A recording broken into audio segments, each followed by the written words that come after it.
वन्दे मातरम् वन्दे मातरम् वन्दे मातरम् वन्दे मातरम्।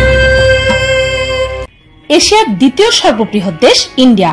আর এই ইন্ডিয়া নিয়ে এটি হচ্ছে পিনিক পায়ের দ্বিতীয় ভিডিও। ইন্ডিয়া নিয়ে পিনিক পায়ের প্রথম ভিডিওটির লিংক ডেসক্রিপশন ও ফার্স্ট কমেন্টে পেয়ে যাবেন। আজকের এই ভিডিওতে ইন্ডিয়ার কিছু দর্শনীয় স্থান সম্পর্কে জানাবো।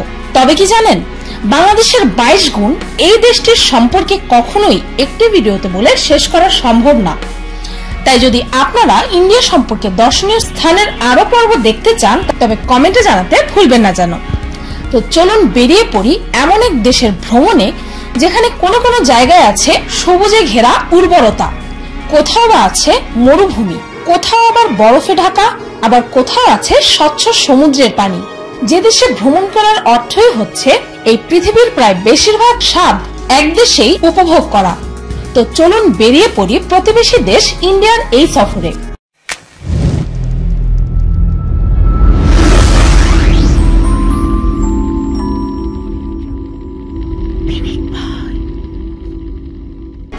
মেঘালয়। মেঘালয়ের প্রাকৃতিক সৌন্দর্য, ঘন জঙ্গলে ঘেরা পাহাড় পর্বত, ঝর্ণা, গুহা আর সারা আকাশ মেঘের চাদরে ঘেরা। এখানকার ঝর্ণার পানি আপনার শরীর ও মনকে প্রশান্তিতে ভরিয়ে দেওয়ার জন্য যথেষ্ট। এটি পৃথিবীর এমন এক জায়গা যেখানে আপনি জীবিত গাছের শিকড়ে তৈরি প্রাকৃতিক সেতুও দেখতে পাবেন। এই মেঘালয়ের সৌন্দর্য কি পরিমাণ তা এটা শুনলেই বুঝবেন যে এই মেঘালয়া নিজের পর্যটকদের উপর নির্ভরশীল। আর মনোমুগ্ধকর এই স্থানের যেদিকে তাকাবেন সেখানেই দেখতে পাবেন মেঘের চাদরে ঢাকা। আর এজন্যই এই স্থানটির নাম মেঘালয়া দেওয়া হয়েছে। এলিফ্যান্ট ফলস, উমিয়াম লেকস, খাসি হিলস, শিলং ভিউ পয়েন্ট সহ অসংখ্য দর্শনীয় স্থান আছে এই মেঘালয়াতে। কাশ্মীর। দেশটির উত্তরে অবস্থিত এই কাশ্মীরকে পৃথিবীর ভূস্বর্গ নামে জানা হয়। এই কাশ্মীরের সৌন্দর্য নিয়ে কত কবি লিখেছে, কত কবিতা। এই ভূস্বর্গ কাশ্মীরের 60% রয়েছে ভারতের দখলে, 30% রয়েছে পাকিস্তানের দখলে আর 10% রয়েছে চায়নার দখলে। কাশ্মীরের শ্রীনগরকে সেখানকার সামার ক্যাপিটাল অর্থাৎ গরমের দিনের রাজধানীও বলা হয়। শ্রীনগরের Dal lake, houseboats, Mughal gardens ও টেম্পলস গুলো ঘুরে দেখতে মিস করবেন না যেন।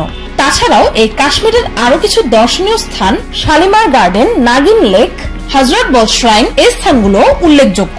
তবে কি জানেন, এই সম্পূর্ণ কাশ্মীর এতটাই মনোমুগ্ধকর যে এখানকার কোন একটি জায়গাকে আলাদাভাবে সুন্দর বলাটা সম্ভবই না। গোয়া। এই গোয়াকে ইন্ডিয়ার পার্টি ক্যাপিটাল নামেও জানা হয়।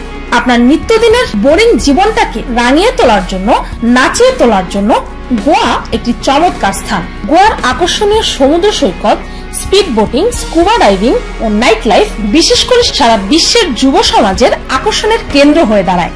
এখানকার কিছু দর্শনীয় স্থানগুলোর মধ্যে পানাজি, ক্যালাঙ্গুট, ওল্ড গোয়া, বাগড়া, আঞ্জুনা, পন্ডা সহ আরো অসংখ্য স্থান আছে যেগুলো উল্লেখযোগ্য, কিন্তু এক ভিডিওতে সেই সকল স্থান উল্লেখ করা সম্ভবই নয়।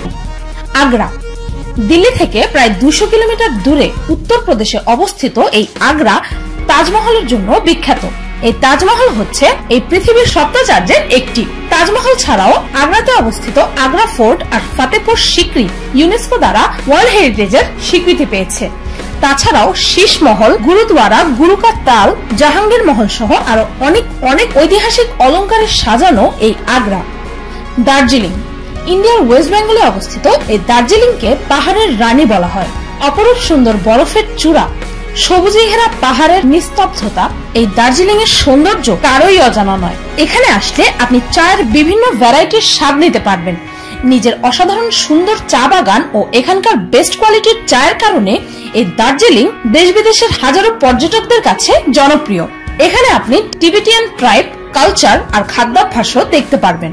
Darjeeling Himalayan Railway, Tiger Hill, Batasia Loop, Japanese Peace Pagoda, Nightingale Park এই দার্জিলিং এর সৌন্দর্য ধারণ করা কিছু উল্লেখযোগ্য স্থান। আর আমার মতো পাহাড় ও প্রকৃতি প্রেমীদের জন্য এই দার্জিলিং হচ্ছে একটি আল্টিমেট ডেস্টিনেশন। থর মরুভূমি। এই ইন্ডিয়া এমন একটি দেশ যেখানে আপনি কাশ্মীরের বরফের চাদরে লুকোতে পারবেন, আবার থর মরুভূমির গরম ও শুকনো আবহাওয়া অনুভব করতে পারবেন। এই থর মরুভূমিকে দ্য ইন্ডিয়ান ডেজার্ট নামেও জানা হয়। বিশাল এই মরুভূমির আয়তন প্রায় ৭৭,০০০ স্কোয়ার মাইল। আর এই মরুভূমি বিকানের, যোধপুর, পাঞ্জাব, হরিয়ানা ও গুজরাটের মধ্যেও নিজের আধিপত্য স্থাপনা করেছে। আর এটি হচ্ছে এই বিশ্বের 18তম সবচেয়ে বড় সাবট্রপিক্যাল ডেজার্ট। এই থর মরুভূমিতে আসলে ক্যামেল সাফারি ও জিপ সাফারিতে যেতে ভুলবেন না কিন্তু। সৃষ্টির এই অপরূপ সুন্দর স্থানগুলোকে যতই দেখি ততই অবাক হই, মুগ্ধ হই, যেন মানুষের তৈরি উৎকট ঝঞ্ঝাট ও ব্যস্ততাপূর্ণ জীবনটাকে ভুলে থাকা যায় এই প্রকৃতি মায়ের কোলের উষ্ণতা পেয়ে। টিভিতে বা ইউটিউবের ভিডিও দেখে কখনোই এসব জায়গার আসল স্পর্শ পাওয়া সম্ভব না। শুধুমাত্র অপূর্ব সুন্দর এই স্থানগুলোতে সশরীরে আসলে মাত্রই আপনি এসব স্থানের আসল অনুভূতির অভিজ্ঞতা পাবেন। আর যেমনটা আমি আগেই বলেছি যে ইন্ডিয়ার দর্শনীয় স্থানগুলো নিয়ে একটি ভিডিওতে কখনোই বলা সম্ভব না। তাই যদি আপনারা এই ভিডিওটির সেকেন্ড পার্ট দেখতে চান তবে কমেন্টে জানাতে ভুলবেন না যেন। ভিডিওটি এই পর্যন্তই। ভিডিওটি ভালো লাগলে একটি লাইক দিতে ভুলবেন না। আর আমার চ্যানেলটিকে সাবস্ক্রাইব করুন প্রতিদিন অদ্ভুত ও মজার সব ভিডিও দেখতে। আজকের মতো এই পর্যন্তই, দেখা হচ্ছে পরের ভিডিওতে। শীতলা